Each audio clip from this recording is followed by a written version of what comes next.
2 weeks ago, the story was a wipeout. Today, the story is a record. Both are true, and the gap between them is the most useful thing happening in markets right now. Start with July. Market Watch closed the month with a headline that deserves more attention than it got. The momentum trade just saw its biggest wipeout since the year 2000.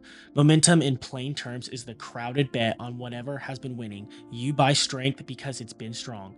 When that unwinds, the names that led the market get sold hardest. And it happens fast because everyone is positioned the same way.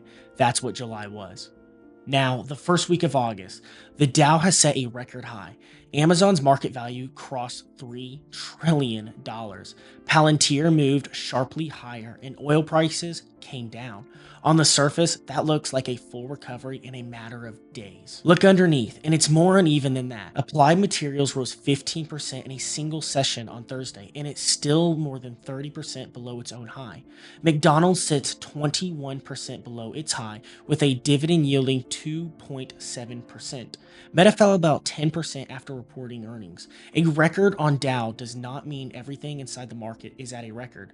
The Dow is 30 companies, price weighted, and a handful of large moves can carry it while hundreds of other names sit well off their peaks. Earnings are doing most of the driving. Yahoo Finance wrote that Amazon left investors speechless and also flagged that Morgan Stanley's read on those results has a blind spot. Microsoft and Amazon both laid out aggressive spending plans for artificial intelligence infrastructure. SoFi reported Lucid rallied close to 20% across the week. This is what a heavy earnings calendar does. It replaces one broad narrative with a few dozen company-specific ones, and the index just aggregates the result. Then there's oil, which fell while the underlying supply picture stayed generally tight. A tanker carrying Qatari liquefied natural gas was struck by a projectile while transitioning the Strait of Hormuz. Turkey extended its oil pipeline agreement with Iraq by a year, specifically on a route bypasses Hormuz. Indian Oil bought a record share of its crude on the spot market after the US-Iranian conflict disrupted its usual suppliers. And both Exxon and Chevron warned that high fuel prices are likely to persist even if crude falls, because global refining capacity is critically short. That last point is worth slowing down on because it explains something confusing. Crude oil and refined fuel are two different markets. Crude is the raw barrel, refined fuel is a gasoline, diesel, jet fuel, the finished product. If refineries are damaged, offline, or simply just maxed out, the price of the finished product can stay elevated even when the raw barrel gets cheaper.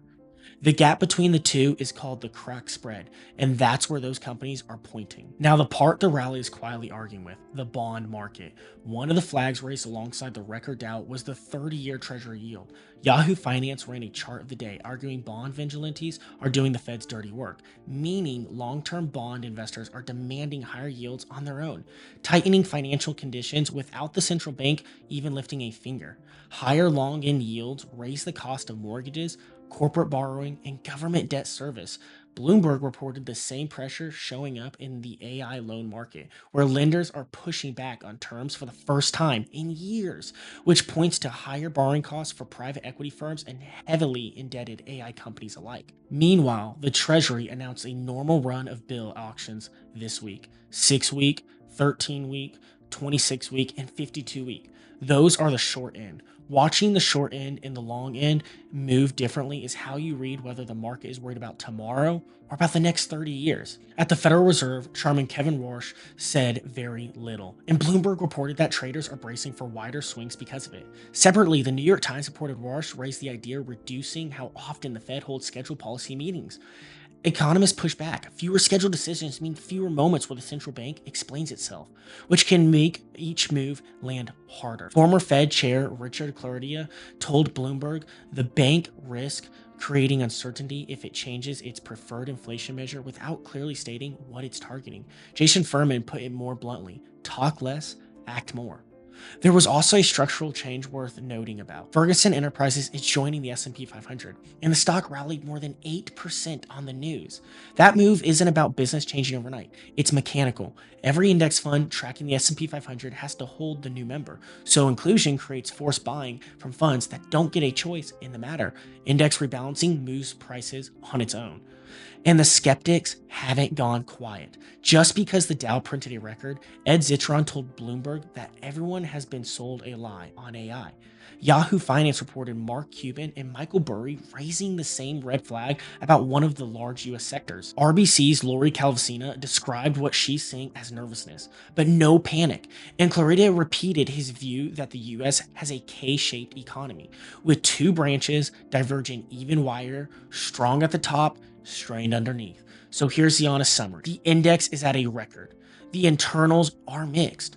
Long-term yields are the pressure point. The Fed is deliberately quiet, and the calendar doesn't slow down.